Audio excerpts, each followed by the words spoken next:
Thank you for continuing on with us. This is Niaga AWANI. My name is Ibrahim Sani. I'm taking over from Nina Rosman as well as my colleague Nabila Khalida.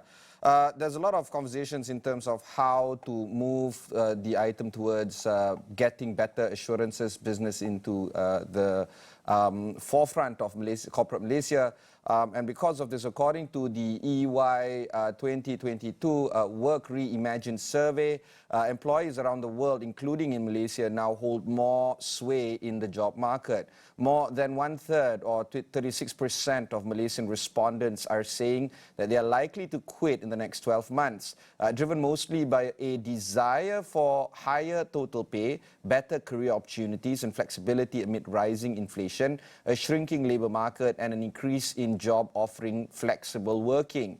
To discuss further with this, together with me, joining on the line live is Anil Shivadas, the partner of People Advisory Services at Ernst & Young Consulting Sdn Bhd.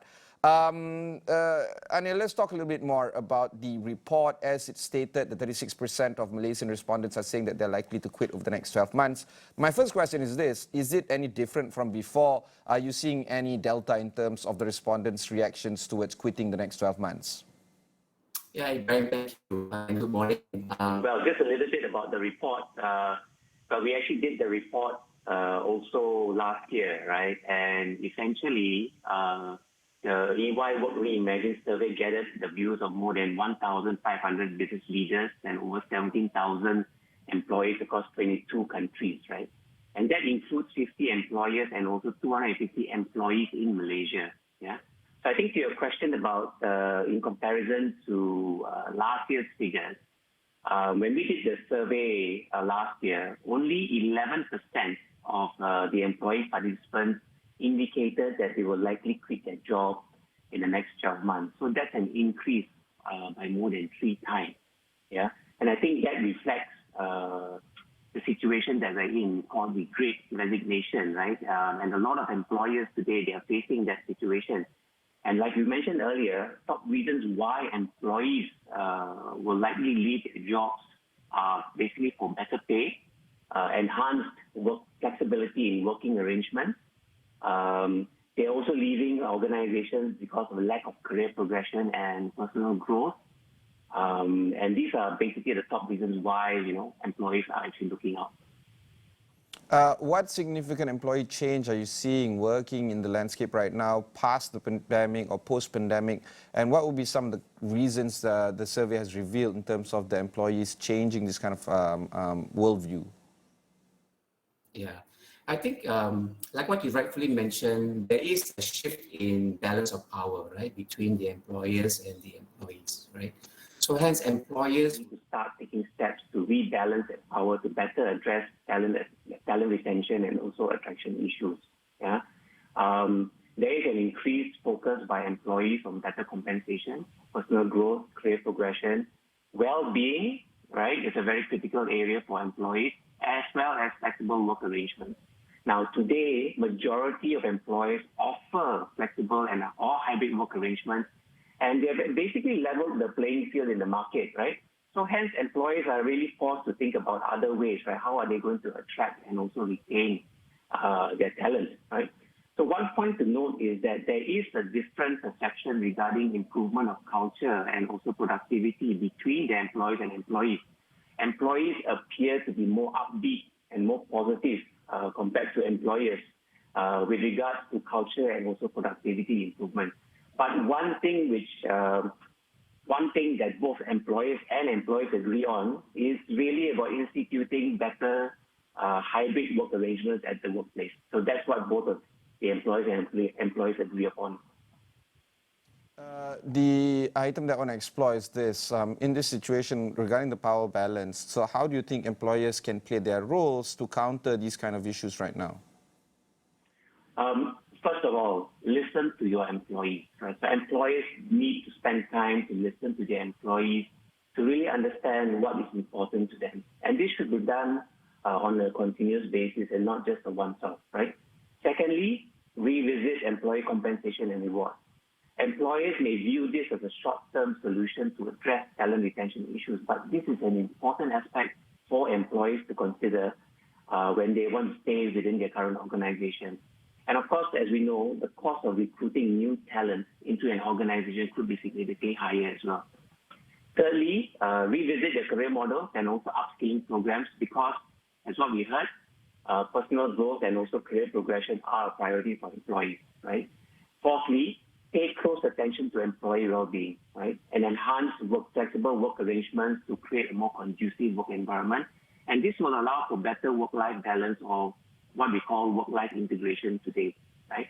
And lastly, employees should really stay up to date with the various collaborative technologies and tools to ensure that their employees continue to collaborate with one another and stay productive while working on a hybrid basis.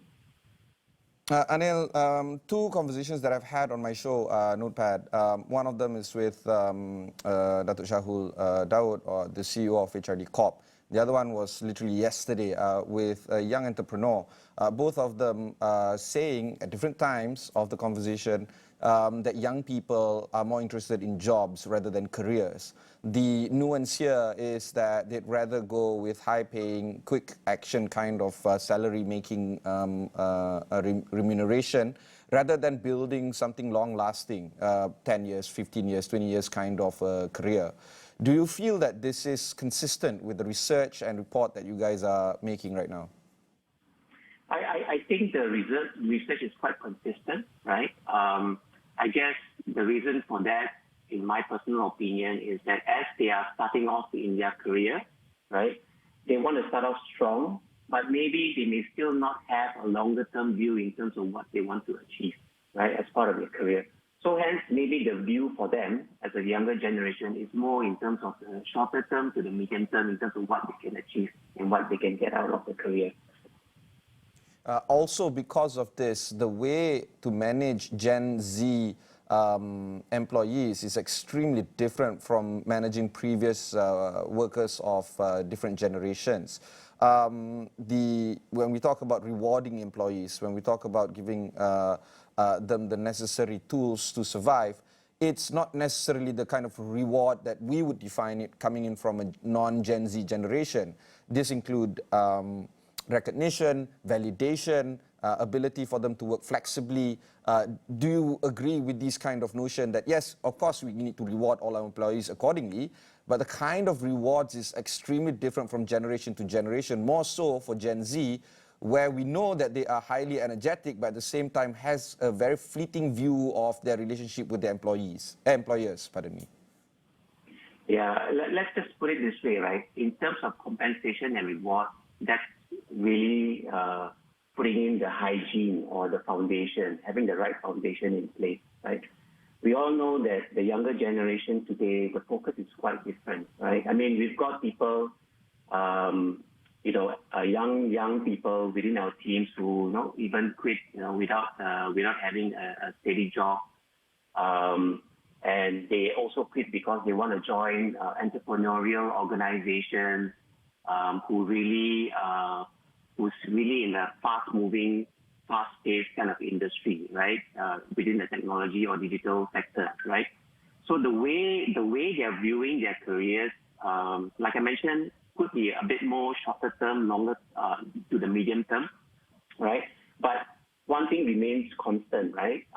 Through the survey results, what's important for them, right? Although in addition to the foundational hygiene, compensation, and reward, is really about well-being, because they take well-being very, very important, and naturally so we all should, right? Because everybody has been so busy during the pandemic, working very hard, and I think a lot of people have started to realize that, look, I'm going to put in more than 8 hours a day, sometimes 10, sometimes 12 hours a day. So where is that time for myself to take care of my own well-being, right? So there's a lot of self-realization and self-reflection that people have had during the pandemic, right? So hence now they're looking at, okay, so how can I make things better for myself from a well-being perspective? Hence the priority towards well-being today. All right, Anil. Thank you very much. That was Anil Shivadas, partner of People Advisory Services at EY Consulting Sendirian Berhad.